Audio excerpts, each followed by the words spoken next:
Welcome everyone to Beer, Bourbon, and Games. I am your host Chris, and today we're traveling to Ephrata, Pennsylvania to sit down with Eric and Reese from Black Forest Brewery. We're going to talk about COVID. We're going to talk about their plans moving forward, how things have impacted their newest renovations, the bed and breakfast, you name it. We're going to sit down and talk to them about it. So hopefully you'll sit back, relax, crack open a cold beer, and enjoy the interview.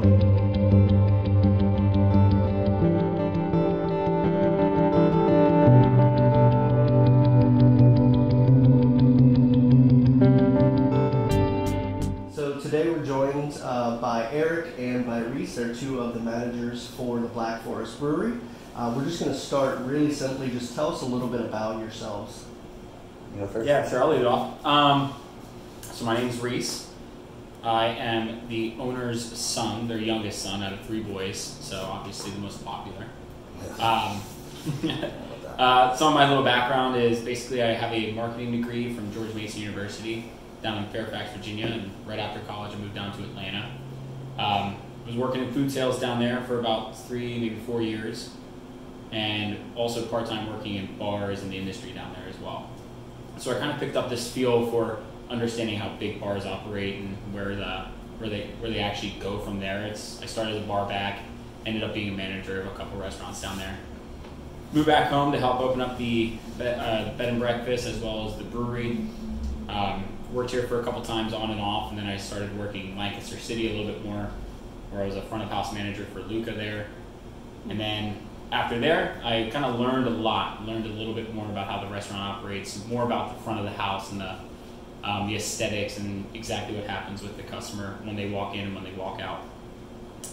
After I finished there, I came right over here and been here for about, I would say, 2 months now. I was going to say, yeah, I haven't seen you too much before. So. But yeah, now I'm here and it's we're humming. It's a good time. Good. Well, I'm Eric. I've been here for about 3 years now, I guess. We're getting close to that. I think September's 3 years.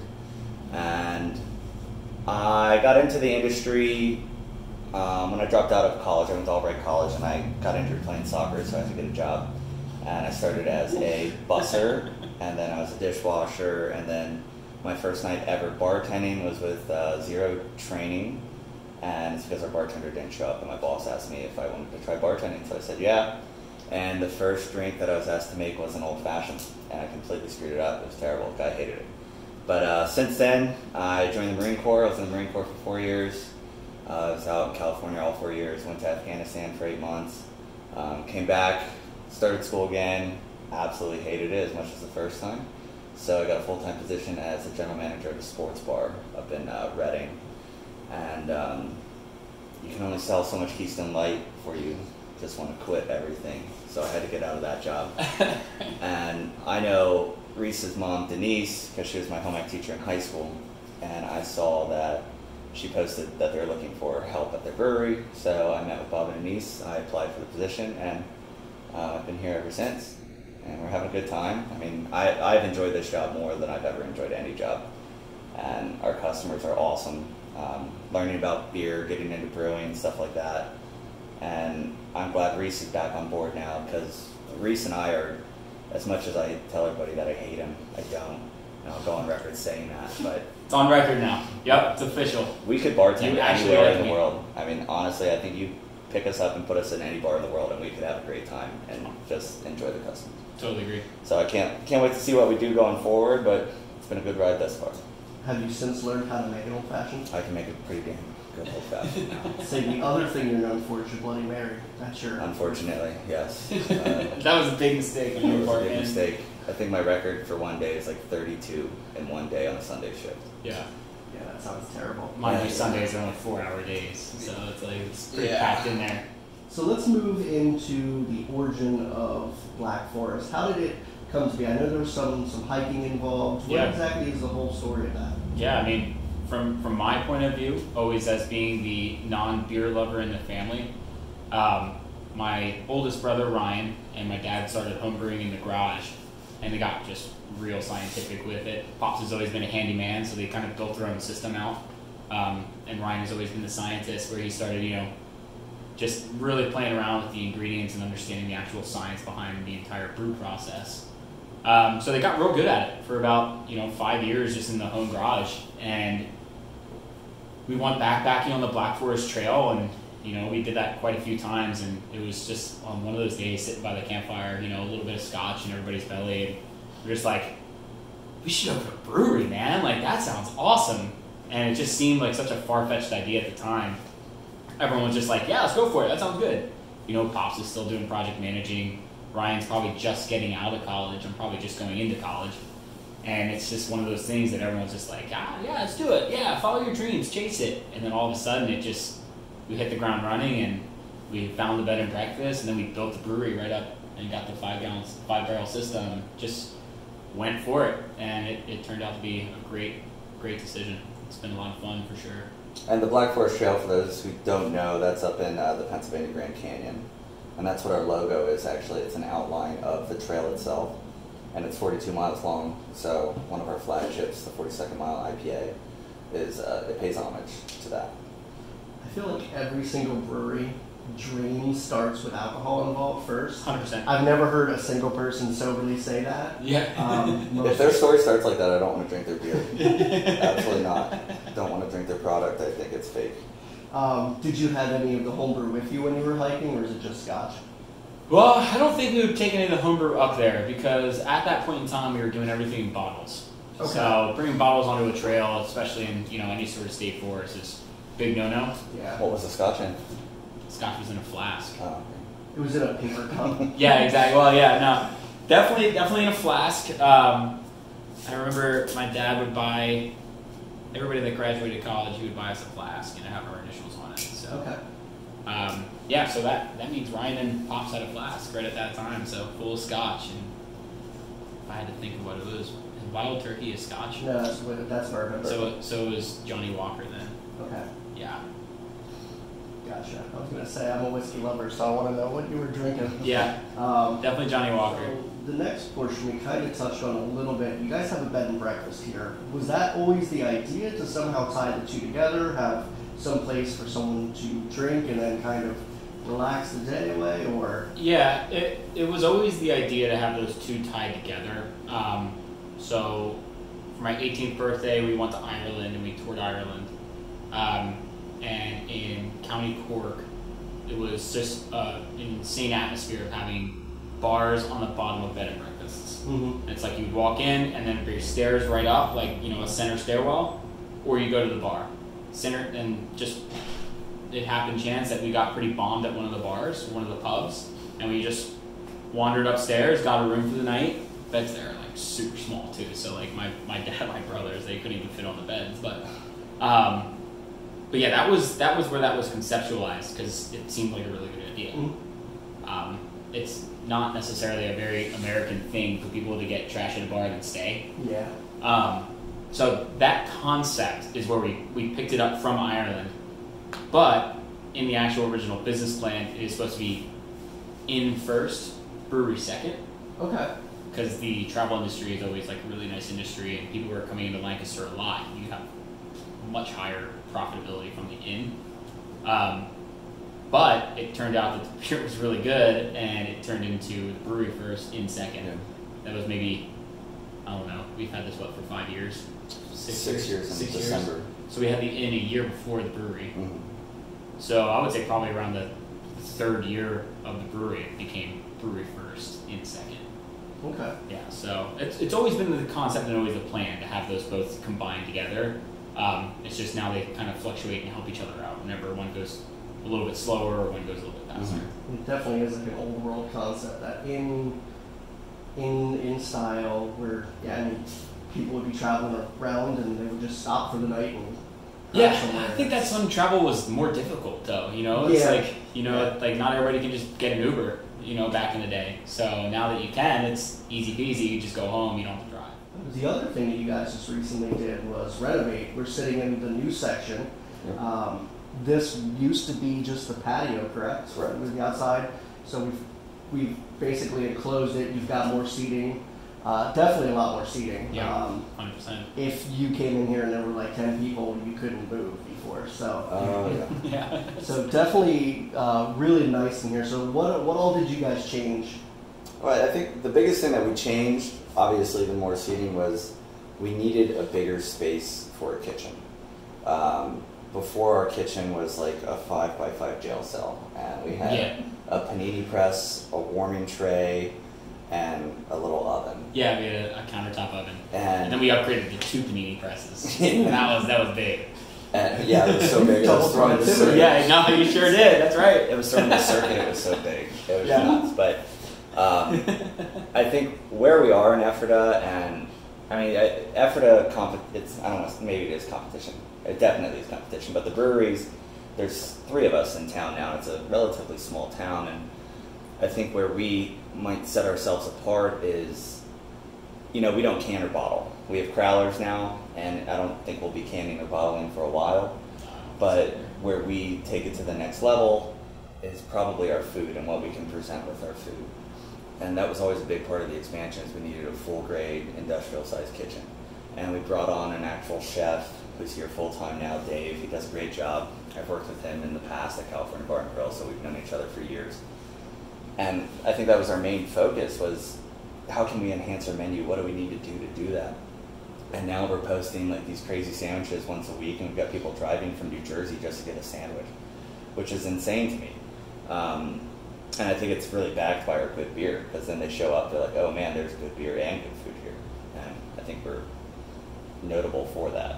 So that was the biggest part of the expansion, and we did need more seating, because if the McShay family comes and there's 25 people in their family, then the entire bar is taken. Like they showed up for a St. Patty's Day one year, and they that little table we had against the windowsill, they broke that off. Not on purpose, like they were proud of it and sitting on it, and it broke off the wall. Yeah. And I was like, man, we need a bigger space. So I think for right now, this is as big as we can be. But I think we're definitely becoming more landlocked. Yeah. Now. Mm-hmm. But yeah, I mean, it's something that we had to change when we realized we were looking at some of the reviews those first couple of years. You see things like super crowded, super loud, can't get a seat. You see those kind of ideas or those kind of comments, and you're immediately thinking, it's like, all right, we need to get more space in here. People feel comfortable, and shoot, now it's COVID. It's like, we have so much space. Yeah. Everything's spaced out.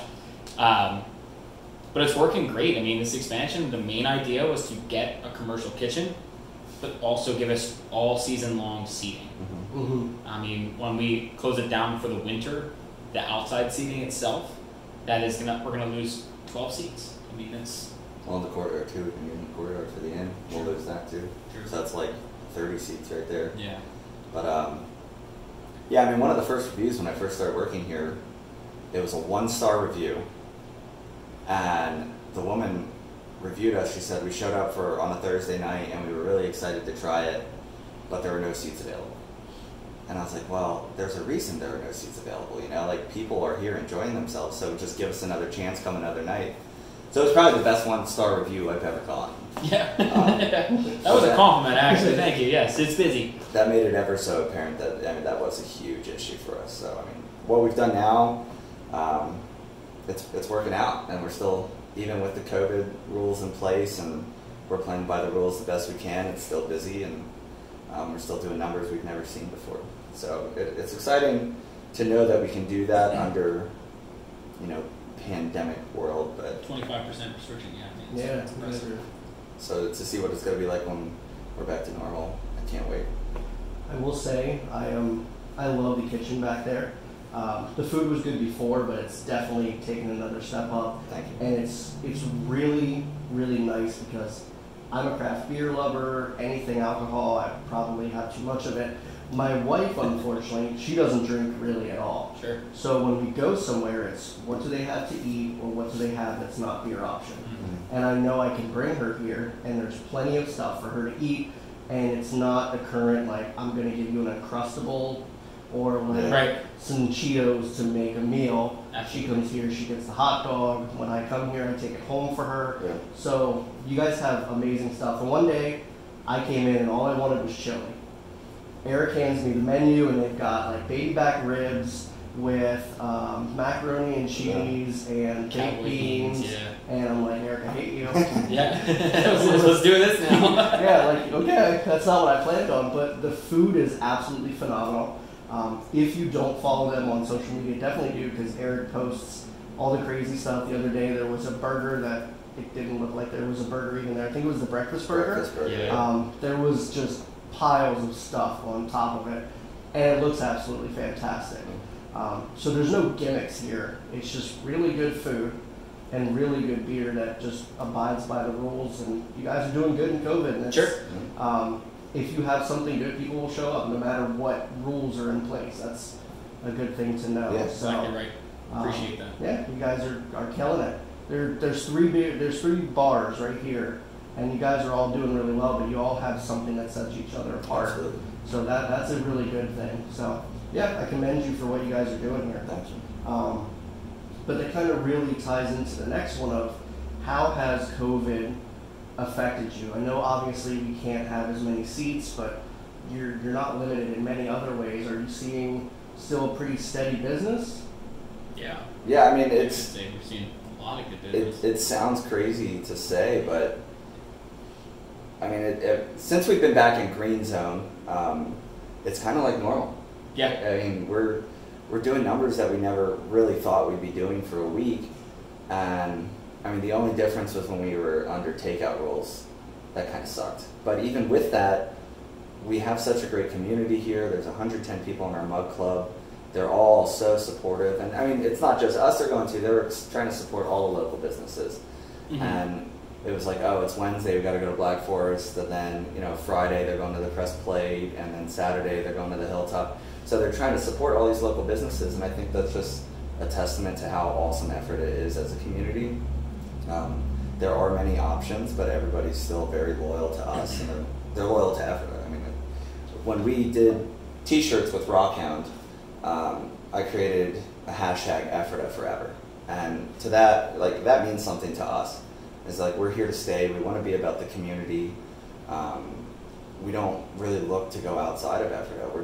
We're here to support your local sports teams. We're here to support the high school football team, the lacrosse team, the swim club, and that's kind of where it's all at. We're just here for the community. Yeah, and I think that's one of our big selling points especially in this COVID time frame right now, because everybody has a mask on, so you don't really have any animation with your face except for your eyes, right? You can only smize at people, but Smize? Yeah. Luckily, you guys both have like blue eyes, so like you're dreamy. I have award-winning eyes, just so you know.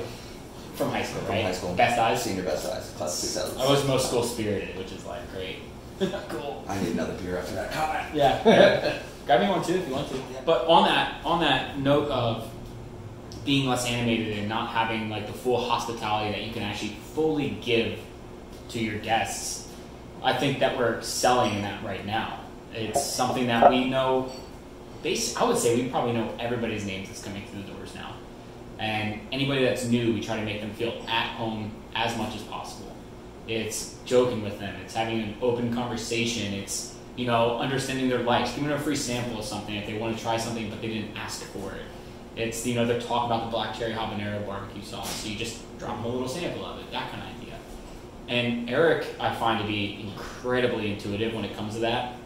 We had a guy come in that he used to work with, maybe 8 years ago. He remembered where he sat. He remembered exactly what he drank. He remembered when he came in, and his first name, his last name, his relation status, his dog's name. He remembers all these things because he actually cares. Angry Orchard guy. Yeah, Angry Orchard guy. That's right. So thanks, sir. During these COVID times are incredible tuned to understanding what people actually want. They want to come out to a bar. They want to hang out for a little bit, and they want to have some sort of normalcy. Yeah. I feel like we're excelling right now in COVID because we can deliver that to people. Mm-hmm. And we deliver it well, and it's consistent. Personality is a big thing. I've been to a few bars where I've seen them from start to where they are now, and it's just, a lot of places seem like they lose sight of who they were. The managers or the owners or people are not present anymore, you're just another number. Yep. Unfortunately, those places typically don't last. Mm-hmm. So what you're doing definitely is working. I know when I walk in, Eric always says hi to me. What about me? Do I just creepily wave? Yeah, I saw you. Actually, too. Yeah, you were behind the bush and you like hopped up slowly. And Welcome back. Oh, I missed you. I've never been Can you get here the hot dog before. today? To go? Yeah. Yeah, you've waited on me a few times in here now, and at first I didn't know who you were. I didn't know you were the owner's son. You were just this overly eccentric Jack Russell Terrier. That's the best way to describe it. Yeah, that's pretty spot on for sure. I'm like, oh, hey, how you doing? Can I help you? Sounds all right. I like that. I'm cool with the Jack Russell. Yeah. We had two of them growing up, and they're like super loyal. They're loving. They're always like happy and in your face, and they're cool. So yeah, you're now Jack Russell Terrier. I'm cool with it. Let's make sure. We probably will. So yeah, you guys are doing really good. Personality is a big thing, and you guys are killing it. I know I'm always going to get service in here, even when you're slammed. Eric makes sure to say hi to you, and now I'm sure if I come into your business, you will do as well. Sure. So I'm glad to see you guys are doing good with COVID and everything. There's no real issues. But we were kind of talking about everything kind of, you set yourself apart, and one of the big things here, at least especially in Ephrata and most places around, is you guys following the purity laws. I don't know of any other places around here. I think Lancaster Brewing might do some sort of it. I think they've mentioned it, but Yeah. they kind of seem a Probably little loosely based, yeah. very loose. But you guys are really strict on that. So you said he's a mad scientist. Was that from the very get-go? You wanted to just understand how beer was made back then, and you just stuck with it? Yeah, it's I think that shows a skill, and it's there's really no room for error. You have, this is an IPA, this is an APA, this is a stout, and you can't really disguise it in any sort of way. You have to get it spot on and directly on. You can obviously fluctuate a little bit with the IBUs or the ABV, but for the most part, they should be within a realm that's pretty confined. Yeah. So when you see other beers, not saying that this is like the typical norm, but when you see someone adding a pineapple or a mango or a fruit or some sort of citrus, it's usually because they're hiding something.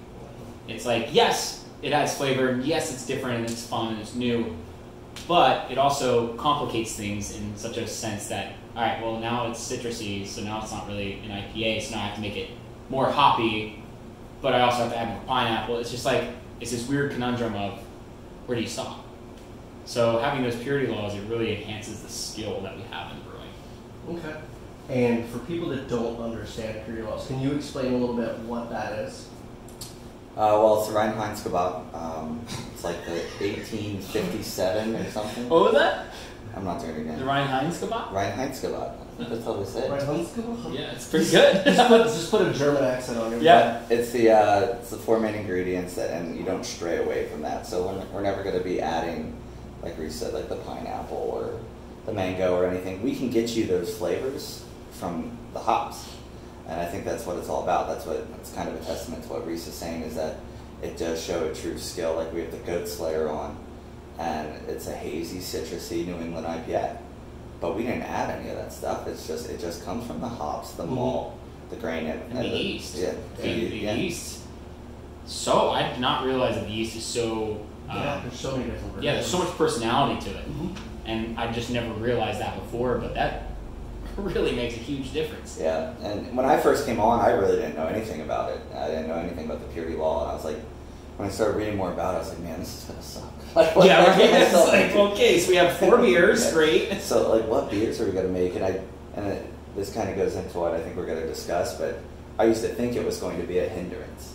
I thought it was like, how are we gonna survive in this world where, there's all these craft breweries in You look Pennsylvania? at a beer shelf, and Yeah. it's like you don't even know what you're looking at anymore. And the more I read into it and the more I got involved in the brewing process and all that, I was like, this is not a hindrance. It's, if anything, it helps us. Because people know they can come here for a beer, what a beer should be. Mm-hmm. And if you want something close to a Pilsner, we'll get you there. But it's not going to be jam-packed with blueberry. It's not going to be anything like what you see out in the competition.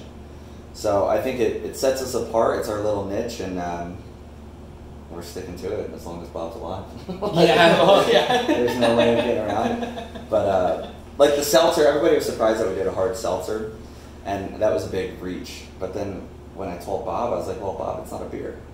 It's a malted beverage. And then he was sold. Because he's not getting away from the German purity law. We're still just brewing beer, but we added a seltzer into our repertoire, and it worked out pretty well. Yeah. Yeah, I think the purity laws are great, and it shows true understanding of the craft. Like you said, yeast is a big part. Knowing your hops, what are you going to get from that? Citron, Mosaic, Eldorado, like what style are you looking for? You can kind of narrow in. But then there's so much you can do. And do you dry hop it? Do you add it to the whirlpool?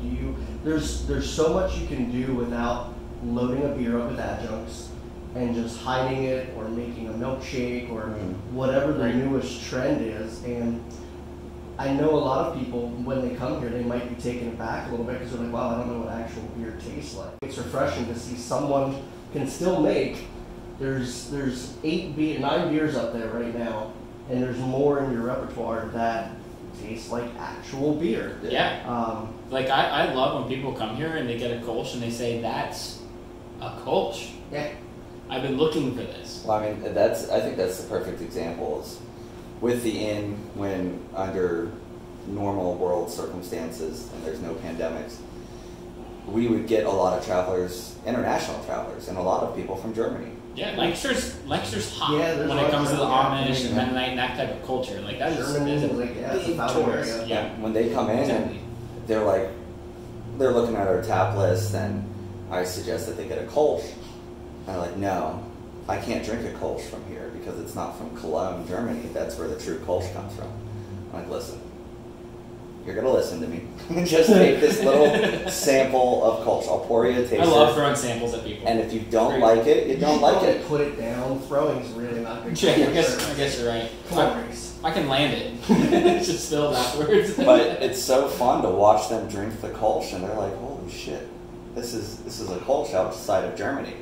And they try to smuggle it back into Germany. They take growlers. I'm like, listen, I don't know how you're getting past security with that, but go ahead, I'll sell you a growler. That's fine. I have a very loose way. But it is cool to see that, and I think that's just a testament to what we do here. Is that, you know, we do want to make good beer, we want to make good food, and I think that's what we present. Absolutely, yeah. I think that's the niche right there. I mean, it's very simple. It's like I can make you the best true to style IPA. Like you can base every other IPA you drink off of this one. Yeah. We definitely covered it's not a hindrance. Nope. If anything, it's definitely a blessing here. Yeah. Because people know what they're going to get and they're going to like it. Or Eric will make them like it. Yeah. Or he'll make them a Bloody Mary because he loves it. Or a Bloody Mary. I don't know if I love it. So what does the brewing schedule look like here? I know you guys don't have a huge brewing system. So if you want to kind of tell us a little bit about the size of your brewing, how often you're brewing, how many beers maybe are in your repertoire, or kind of how you decide what to make. You're learning this process right now, right? Yeah. So generally we brew once a week, and it typically takes place on a Wednesday. But since COVID and since we're trying to place more taps just for ourselves and not have as many guest taps, we might brew twice a week. Yeah. It just depends on how busy we are and what we've gone through. But I mean, that's a big part of Reese coming on, is that I can get more involved in brewing and kind of take that load off of Bob's back and like help him load the grain and, you know, rake out the mash tun and do all that stuff and just learn the process from the very like basics. So it's, as far as like what beers are in our repertoire, I don't have a number for you, and that's really just because we're introducing new styles all the time. Yeah. When I first came on, it was like Amber, Kolsch, 42.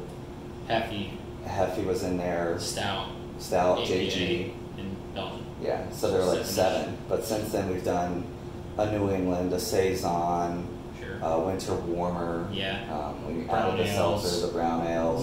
That might The Maibach, that's in there too. It's the flagships, but it's just we're just trying to push the limit as far as like what that purity law lets us or allows us to do.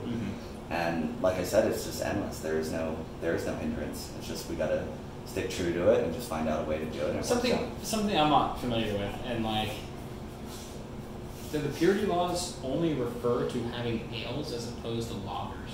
No, because we don't do any lagers because it takes too long to ferment. Yeah, the lagering is just it takes like 8 weeks. Yeah, so yeah, like our October. So we specifically don't do lagers because of that. Yeah, most places don't have a room for lagering. Mm-hmm. That's the main problem. Yeah. Because it is a longer process, and unfortunately, like a lot of people, as we talk to people, are trying to hide the inability to make good beer. And lagers, pilsners, kolsch's, they're as true to style as you can get. So you can't hide behind a lager. Yeah. Which when I see one, I will always order and I will support you.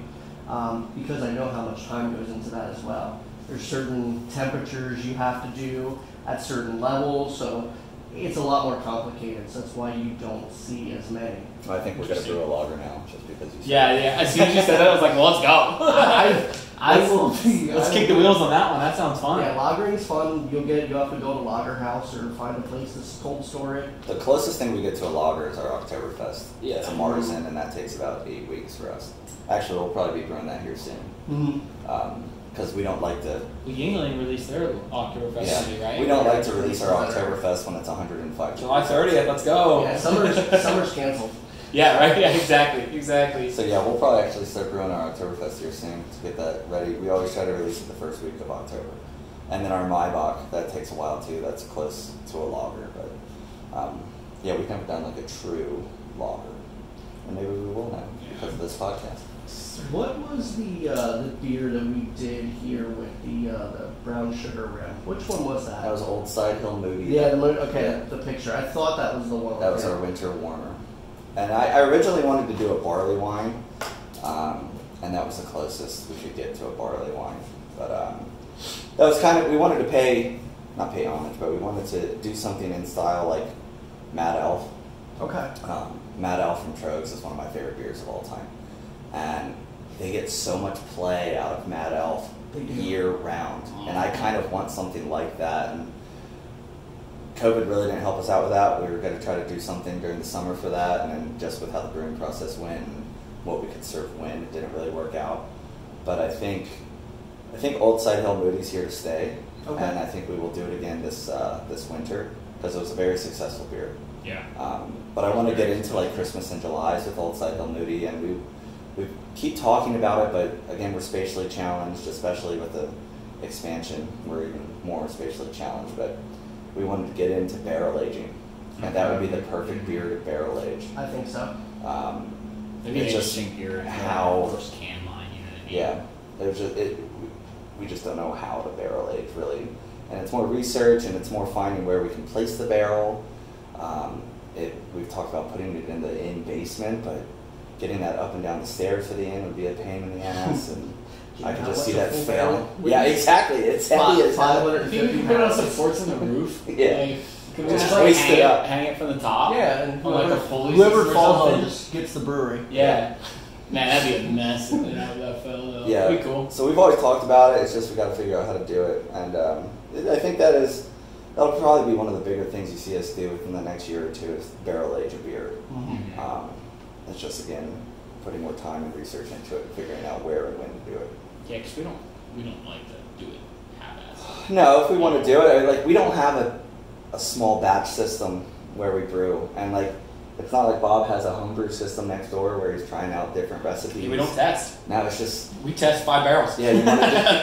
You want to do a New England IPA? All right, we're doing a New England IPA, and if it sucks, it sucks. We got to sell it. But Yeah, but that's the crazy thing is it's like that. Just another one is just like it really shows the skill that we have. Yeah. Or that Pops has, or that Ryan has. It's all right. Let's shoot. Let's go. Yep. And our first shot on the seltzer, the New England IPA, the Saison, the Maibach, like all those are just hits. Yeah. Perfect to style. There has been one fail though, Which one was and I'm that? going to call Josh out on this. Yeah. Josh is one of our other bartenders. I He's do been here remember for a this. while. Was it an IPA though? No, this is when I first came on, and I didn't really know everybody yet. So bad. And Josh was helping out Bob with a brew day. He took off a day of work, and they were going to brew the JG Belgian. And they got a new yeast strain. And, you know, it comes time to keg the beer, and Bob's tasting the beer for the first time. He goes, all right, he's doing all the tests, like the IBUs, the ABV, and he's like, this isn't the JG Belgian. Like, it does not taste like that. We screwed this beer up. And he's like, I don't want to pour this down the drain. So we called it something else. Oh, yeah, what did we call it? It wasn't the JG Belgian. We branded it as another Belgian, and people liked it. But we could never recreate it because we don't know what happened. It was a new yeast strain. It didn't ferment the way we wanted it to ferment. Is it called Bob's Belgian? No, we did a Bob's Big Belgian, Yeah. but that wasn't it. It was something else. I'd have to ask your dad. But Yeah. I remember we told Josh that he screwed up the beer. We let him believe that for about a month or so. Oh, yeah. And it wasn't his He felt fault. terrible. Yeah, it wasn't his fault. It was just the yeast was new and we didn't know how it would pitch and did not pitch the right way. But I was like a month in, I was like, what the fuck did I sign up for? Yeah. Like, what are we doing We're here? letting their bartenders brew the beer now. But thankfully, that's been the only beer that we've messed up since we've been here. Yeah. So how many brewers are there? Just Bob, and then is there? You're going to join in on it. Yeah, Bob is the brewer. He's our Okay. brewmaster, quote unquote. And hopefully by the end of this year, I'll be his assistant brewer. Sure. And sometimes brewing my own batches of beer. Hmm. But past that, we don't have anybody else. Are they gonna label like Eric's brew so I know what to avoid, or? No, Yeah, I'll tell you, yeah. it sucks. I don't want you to Little do- asterisks next to every Yeah. one of them. Yeah, this is a trial. No, I mean, that was kind of a big, like a weird thing for me coming on. I was like, how am I going to be accepted into this family brewery? Because, like, especially with Reese coming on, it's like he is the son. Mhm. So, you know, I can't. It's true, yeah. I am the son. No, it's like- I have a birth certificate. How do I like override that? Is that ever going to be an issue? And it's never an issue. It works out really well, and I feel like I'm a part of the family. And eventually, if I do like take on this brewery after Bob and Reese want to retire, I don't want to do it without a harder involved, and that's kind of why I'm glad Reese is on board. And I think we have kind of the same idea going forward with what we want to do and where we want to take the brewery, but hopefully it'll forever be like a harder thing, and I'll just be here helping out. Yeah. Are they looking to slowly transition it? I don't know how much you could say that. I mean, that's Yeah. far off. It's It's so more far just off. talked about than it. Yeah. Yeah, it's always spoken about, but nothing's ever like really like concrete. Bob is a planner, and Reese can tell you that. He plans years and years in advance. Yeah. So he always wants to have something in his back pocket. Yeah. I'm a lister. I like to make lists of what has to get done. Pops makes a list for 3 years, July. Like, it's, yeah. You should look at our Google calendar. Yeah, oh he my has every God. brew day planned out for like the next year. Yeah. I don't know what I'm doing next week. So let's transition. We kind of talked about like his long-term vision. So what are the goals? You kind of said you're landlocked here. Mhm. Is there ever a look into canning, bottling, a second location? What's kind of the goal moving forward? Depends on who you ask, really. Yeah, really. It's all different opinions on that at the moment, which is like one of the major reasons why we're trying to be a little bit more regimented in our daily discussions. But for me, it's never about canning. It's never about distribution. It's always about, how can we make this spot the best it can be, and then naturally that'll turn into another spot. I Yeah. think. I don't think we ever really want to fly onto the shelves. I think we really want to make some like really nice deep relationships with a lot of the other brewers in town, and distilleries as well as vineyards, and hop producers, and really build those relationships the correct way. And then I think that we can really kind of take our focus off of, all right, so we're making the superior product now. Now how can we focus for the customer?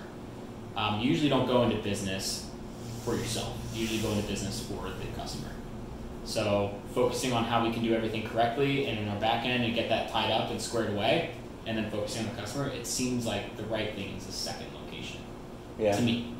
What a lot of people don't know is before this expansion happened, This is insider information. yes, It technically is, yes, absolutely. Um, Insider information that we don't know on the inside. we were going to take over Lily's on Main.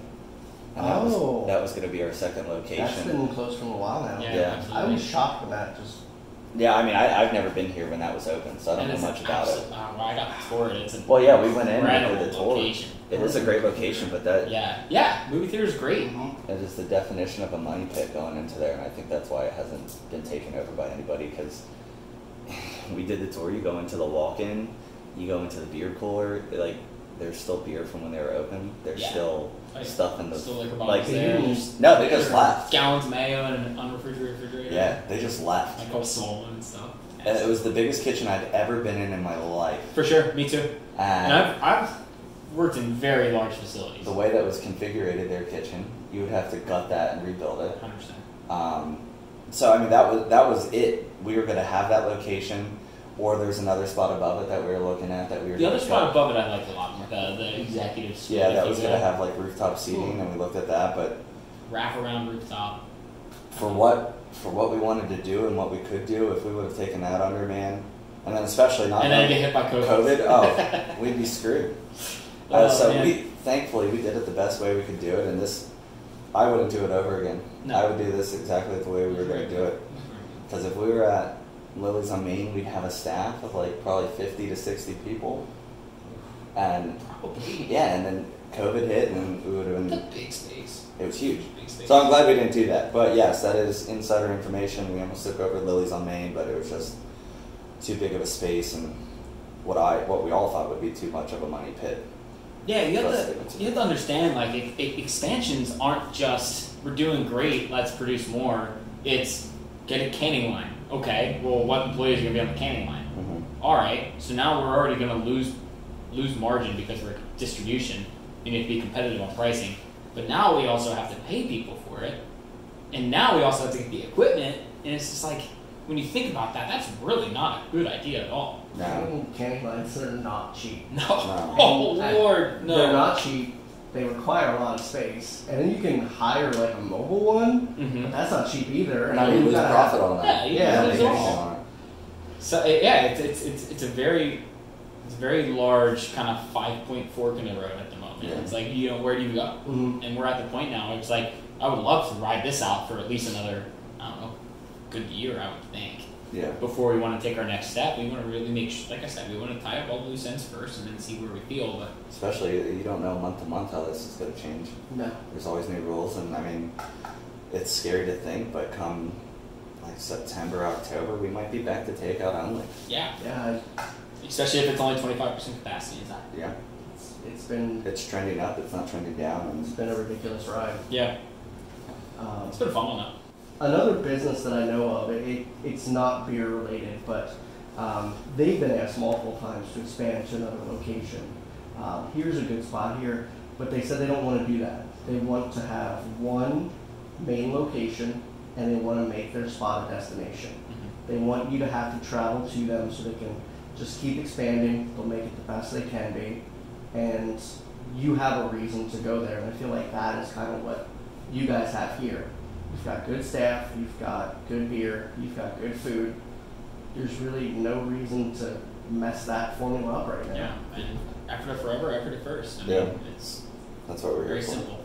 I mean, it's kind of going off on that with we have good staff and whatever, and we didn't take over Lily's, and we would have had a lot more staff. That always used to be our Achilles heel, was that we didn't have enough staff. And like when Dave wanted off or when I wanted off, there was really no backup. Right. But that was our saving grace during COVID, is that, that's when Reese wasn't involved too, still with Luca, and we just had Dave and I here 6 days a week for takeout. But thank God we didn't have more full-time employees because, we wouldn't have time or money for them to work. Right. And I don't think a lot of people get that on like a Saturday night when every table's taken in here, the courtyard, the bar. There's 4 employees here. Mm-hmm. That's it. Yeah.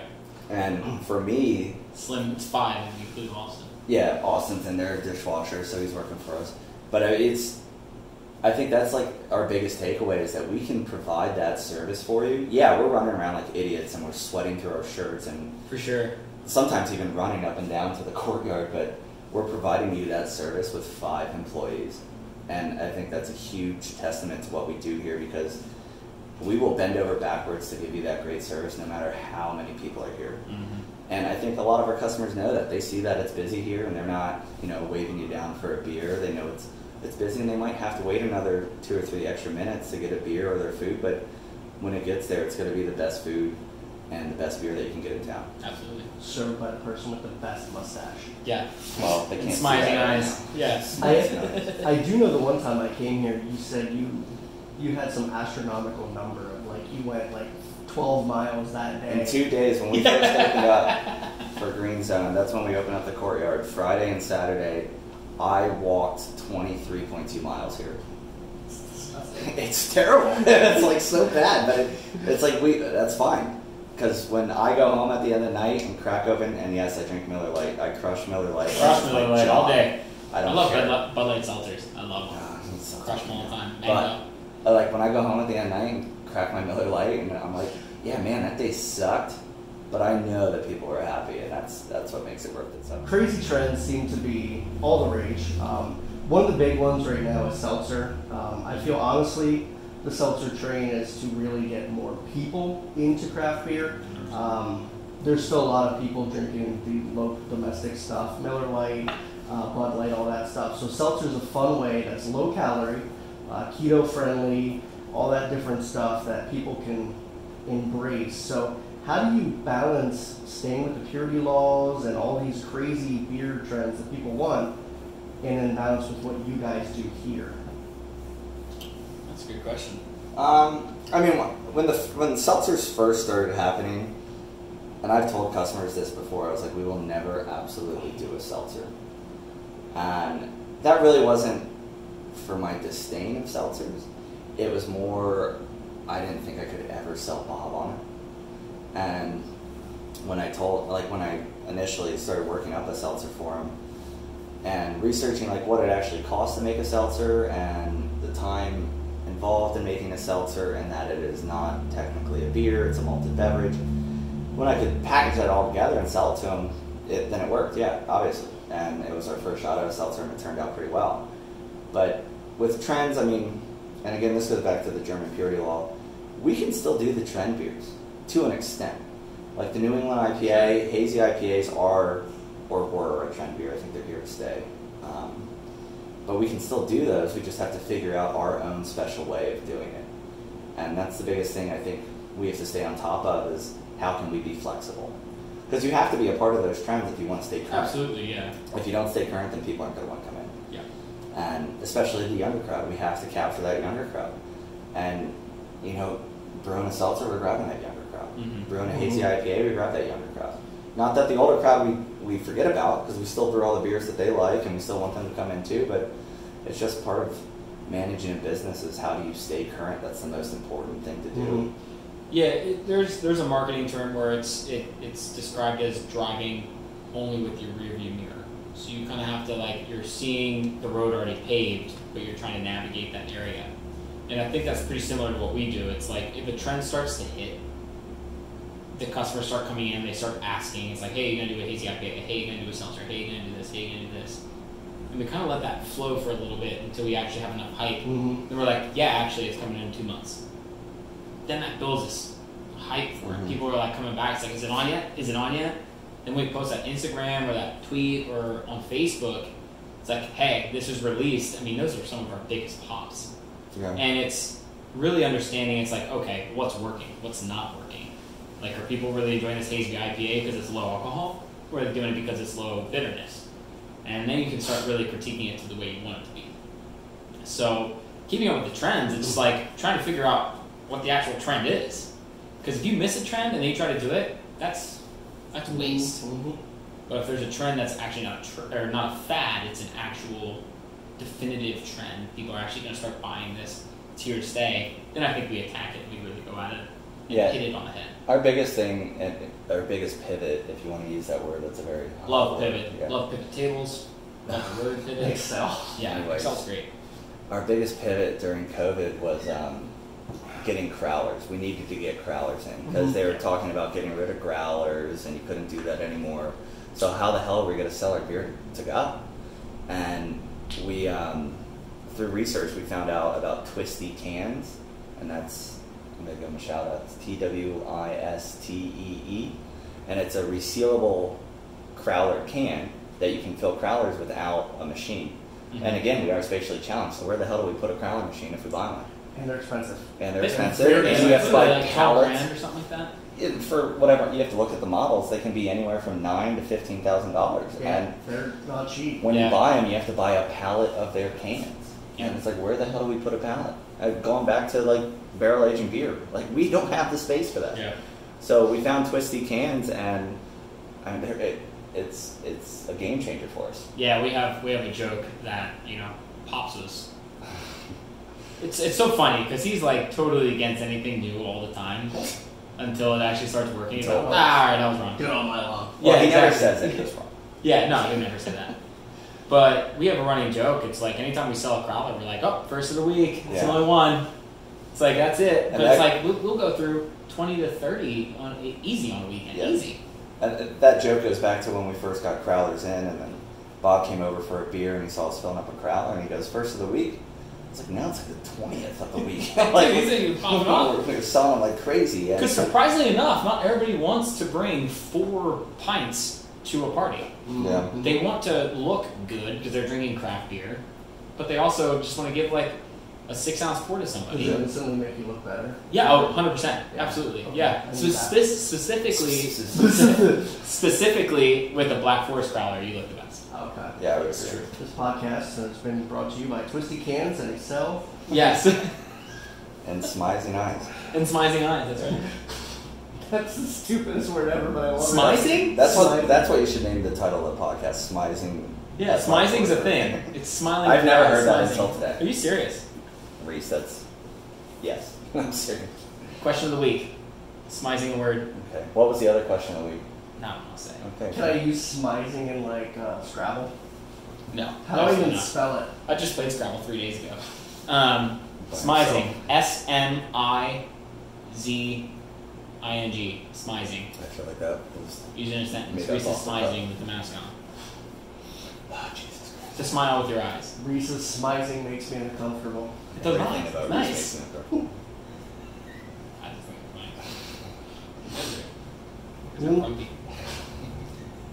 Eric's never grumpy. He's satirical. Yeah. Okay, I mean, that is actually a really good way to define that. Because I'll come in just to like push his buttons and be like, dude, what's wrong, man? You want a hug? Every day.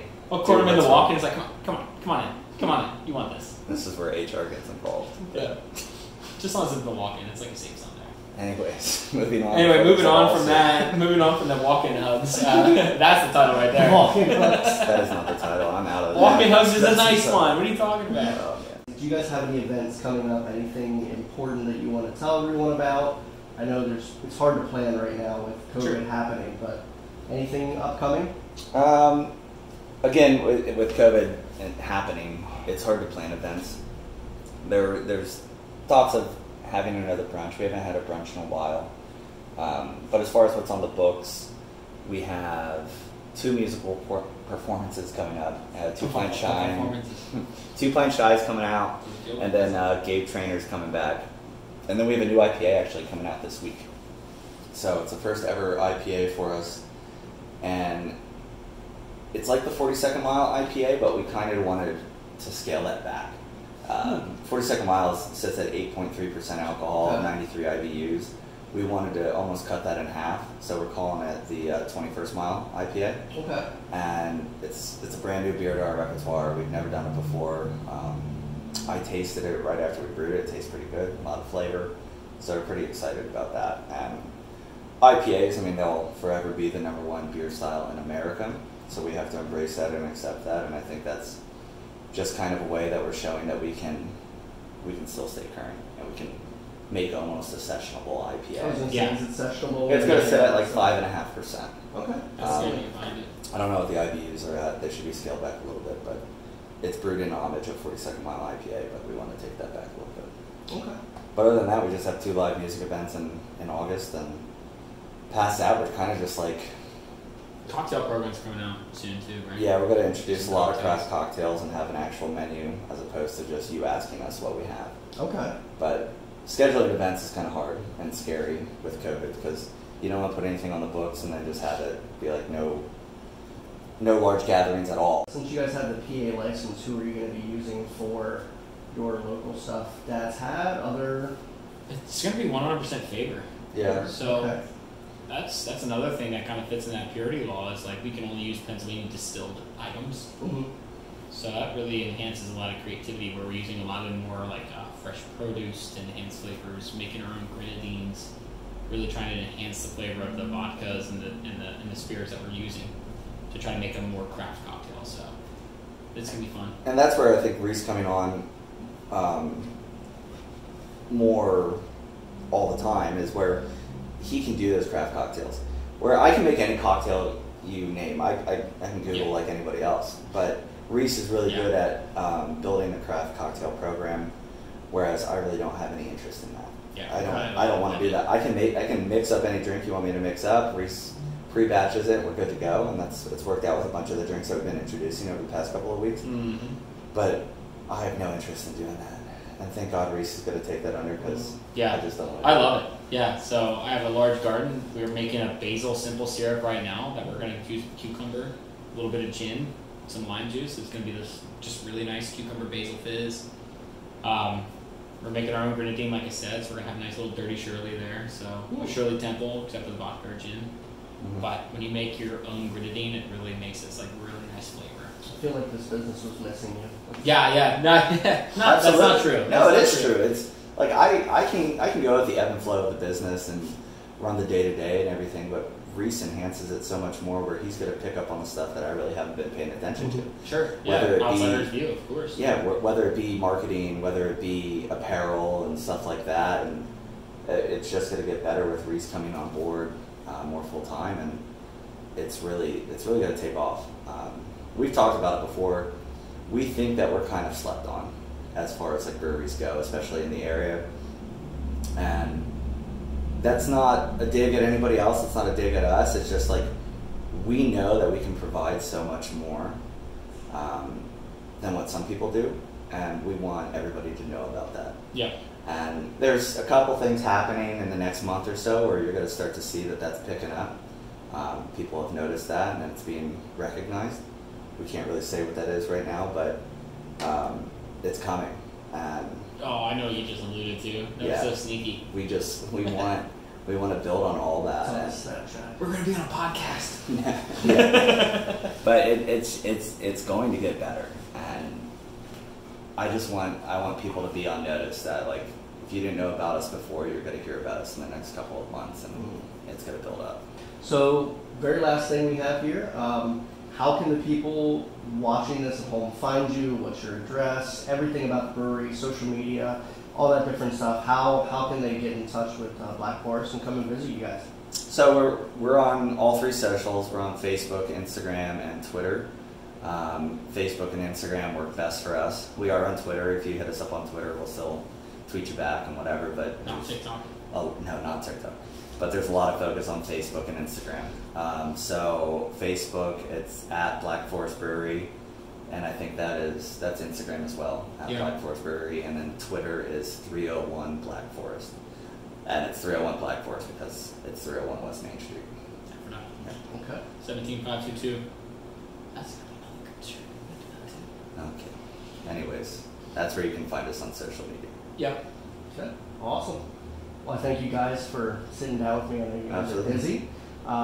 Always a pleasure, Eric. Yes, sir. And Reese, my little Jack Russell friends. That's right. That's right. Just don't tell everybody that when you walk in. It's like, look, it's Jack Russell. There he is. Look at him go. Pet him. Pet him. Well, I definitely enjoyed sitting down with you guys. I'm hoping that people will definitely see this and then come out to visit you guys because you do have a unique thing for people to visit for. The food's great, the beer's great, and the staff is awesome, even though Eric's got his head down right now. He's just crying. Yeah. Not crying. No? You don't cry. My beer's empty. I'm just a little upset. Yeah, true. It's okay. Well, guys, thank you again. Yeah, thank you. Well, guys, I hope you enjoyed that interview. I had a lot of fun sitting down with both of them. They're both great guys. The brewery is awesome. The food's amazing.